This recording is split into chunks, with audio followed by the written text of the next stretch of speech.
We're going to talk a little bit about perspective and programming, so where it all begins and the roots. So whenever an athlete comes to us, or a coach or a program, we start with what are they training for. This is going to represent our athlete pyramid, and we start with our goal. That's the peak. This is your sport. We notice different levels here. So whether we're working with this garage gym athlete or the professional, our process is exactly the same. So once we start with our athlete goal, then we have to take a look at the athlete. So this represents our athlete model. And an athlete can be broken down into 3 phases. So we have skill, mental toughness, mental awareness, and then athleticism. So when we talk about skill, this is going to be sports specific, right? I'm not going to take a football player and then teach them how to throw. That's going to be on their sport coach. But what can I do as a strength and conditioning coach? I can increase their athleticism. I can turn them into mentally tough athletes.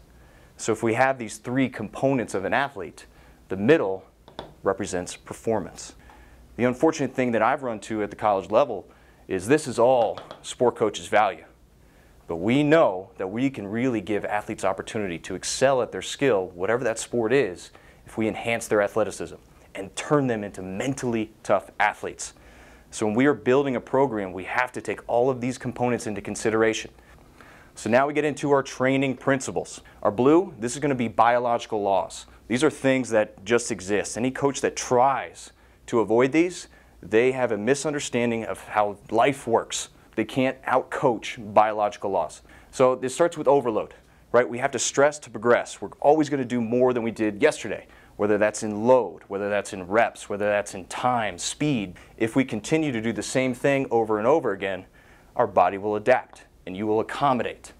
So even if we're talking warm-ups, even if we're talking about preparation, we need to always find a different way to challenge the body so you never accommodate. We're fighting accommodation, right? Routine is the enemy. And then right in here we have reversibility. So what this means is if we have our athlete for 8 weeks, we're going to reach a goal in 8 weeks. They're going to develop strength, power, speed, whatever that goal is, but then it takes 8 weeks for them to lose that reversibility, right? It is true, if you don't use it, you lose it. I can't ignore the rest. Do I have to do as much as I did in the cycle before or the block before? No. But I just have to do enough so they don't lose it. Then we're going to work our way down to our red. So we're going to start here with individuality. If we all look around, we have different heights. Even though we have 2 5'6" individuals in here, then those 2 individuals have different size femurs, right? We're all the same, but we're all different. So that's going to affect mechanics of several different lifts. So a coach has to take into consideration, if you have 50 athletes, if you have 5 athletes, how we coach and apply the movements is going to be different, but they're still the same. So with specificity and transfer of training, we have to follow 3 guidelines. So the first one is going to be what we call external structure. In simple terms, that's going to be my setup. So it's not just squatting, it's how I'm executing those movements that's going to be that matters. That's why coaches are here, to make sure that athletes are set up. And the beauty of TrainHeroic, we got talking, coaching, points of performance. And we also got the instructional video. So Power Athlete, many of our squats or lunges are really important movements.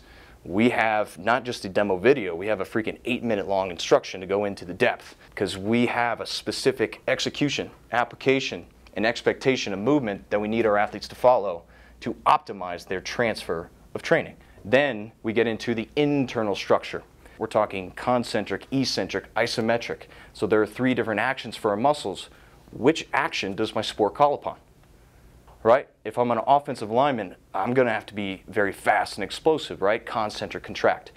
If I'm an Olympic lifter, I have to be very fast and explosive concentrically, but I have to absorb that load. So we need to train some eccentric. So think of that lengthening. So whatever my sport calls upon in terms of muscle action, I need to put that into my programming, my training. So it's not just moving, it's thinking about the actions of the muscles within there. So we have setup, we have execution, and finally we have metabolic demand. Olympic weightlifting, I'm going to have a very explosive for 1, 2, 3 reps total in my competition. So guess what my training has to prepare that for? 1, 2, 3 explosive rest, resting 5 minutes in between. Not a lot of energy expanded in baseball, right? So our training is not going to be running 2 miles. That's maybe for our relievers at freaking 5th inning when they got to go out there. That's the extent of that 2 mile will prepare them for their demands. So our energy demands, What does my sport call upon? Is it high endurance, or is it only 3 lifts? Training has to prepare for the metabolic demand of my athlete. All right, now we have primal movement. So this is where we kind of get into a power athlete specific approach. So why this is a principle, we believe that there are only 7 fundamental movements that our body can do. We have 4 upper body. We have a vertical push paired with a vertical pull. Horizontal push, like a bench press, or push up with a horizontal pull, like a bent over row.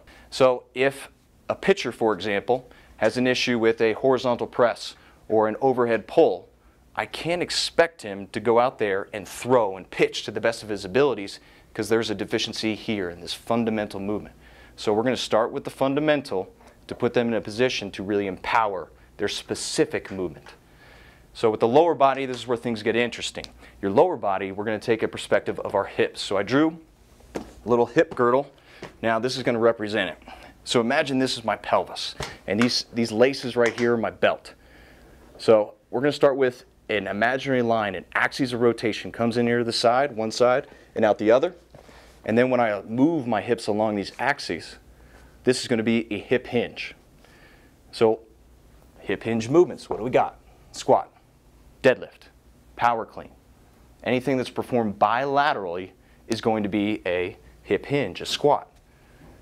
Most programming is very biased towards this. They only have squats, deadlifts, and they're neglecting 2 of the more important when we're talking about field sport or court sport movements here. So with the y-axis, imagine a line coming straight through top of this pelvis right here and down at the bottom. When I step forward, my pelvis rotates along that y-axis. So these are going to be lunges, right? Imagine a football player. Where's he start in? Offensive lineman goes down. He's in his start.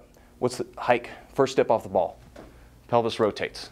I stepped into a lunge. And finally we have our z-axis of rotation. Imagine a line coming straight through my belt buckle and out the opposite end. Straight through here.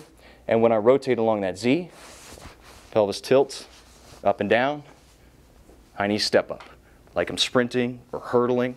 So if I have an amazing squat, an amazing power clean, but as soon as I step into a lunge, I can't hold this position. And trust me, I've seen it.